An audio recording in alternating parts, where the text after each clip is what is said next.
बाजार में बढ़ती घटिया दवाएं बन सकती हैं मौत का कारण। कैसे पता करें कौन सी दवा है सही? क्या है इसके लिए सजा? स्ट्रेस, बिगड़ते लाइफस्टाइल और प्रदूषण के कारण हमारा बीमार होना आम बात है। बीमार होने पर कोई खुद से ही दवा खाता है तो कोई डॉक्टर की सलाह के बाद दवाइयाँ लेता है। हम सभी पूरे विश्वास के साथ दवाइयाँ खा लेते हैं, लेकिन अगर दवाइयों में ही गड़बड़ी हो तो हमें चिंता हो जाएगी। दरअसल drug regulatory body central drugs standard control organisation यानी कि CDSCO ने अभी हाल ही में एक रिपोर्ट जारी की है जिसमें 53 दवाओं के सैंपल फेल हो गए। जी हाँ, आइए जानते हैं कितनी कैटेगरी में बांटी जाती है ये घटिया दवाएं। तो आपको बता दें कि घटिया दवाओं को ड्रग एंड कॉस्मेटिक एक्ट 1940 के तहत वर्गीकृत किया गया है, जो उन्हें गलत ब्रांड वाली, नकली या मिलावटी के रूप में परिभाषित करता है। CDSCO गंभीरता के आधार पर इन्हें 3 श्रेणियों में वर्गीकृत करता है।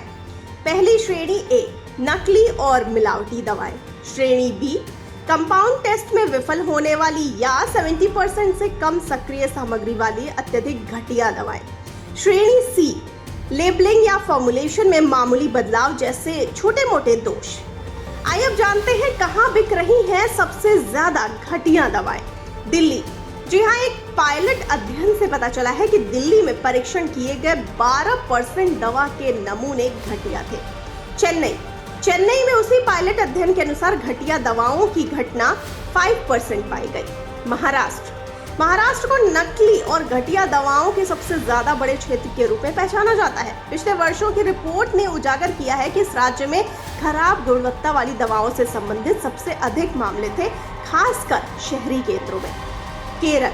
अभी हाल के आकलन में केरल में भी घटिया दवाओं के काफी ज्यादा प्रचलन का पता लगा है। राज्य को ऐसी दवाओं के अग्रणी निर्माता के रूप में बताया जाने लगा। उत्तर प्रदेश को भी स्वास्थ्य सेवा की गुणवत्ता के बारे में महत्वपूर्ण चुनौतियों का सामना करना पड़ता है, जिसमें घटिया दवाओं का प्रचलन भी शामिल है। बिहार एक और राज्य है जहां स्वास्थ्य व्यय का बोझ अधिक है, जिसमें कुल स्वास्थ्य सेवा लागत का एक महत्वपूर्ण हिस्सा जेब से खर्च करना होता है। आइए अब जानते हैं ग्रामीण क्षेत्रों में क्या है स्थिति। तो आपको बता दें कि ग्रामीण क्षेत्रों में घटिया दवाओं की अधिक चुनौतियों का सामना करना पड़ता है। 2022 की एक रिपोर्ट में पाया गया है कि छोटे निर्माताओं द्वारा उत्पादित 15% से अधिक दवाएं गुणवत्ता परीक्षण में विफल रही, जबकि राष्ट्रीय औसत 2% है। छोटे दवा निर्माता गांव के बाजारों की ओर ज्यादा फोकस करते हैं, वहां दवाओं की क्वालिटी की ज्यादा निगरानी भी नहीं हो पाती। आपको बता दें कि उद्योग संगठन एसोचैम की 2022 की जारी रिपोर्ट में कहा गया है कि घरेलू बाजार में उपलब्ध 1/4 दवा नकली है। Fake and counterfeit drugs in India booming बिज नामक इस रिपोर्ट के अनुसार दवाओं में बाजार का आकार 14 to 17 अरब डॉलर है, जिसमें करीब 4.25 अरब डॉलर की दवाएं नकली या सब स्टैंडर्ड है। इतना ही नहीं, रिपोर्ट में यह भी कहा गया है कि देश में नकली दवाओं का कारोबार सालाना 33% की औसत दर से बढ़ रहा है।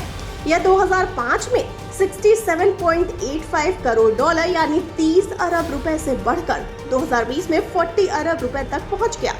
रिपोर्ट में यह भी बताया गया था कि सरकारी अस्पतालों में सबसे ज्यादा 38% दवाएं नकली पाई गई थी।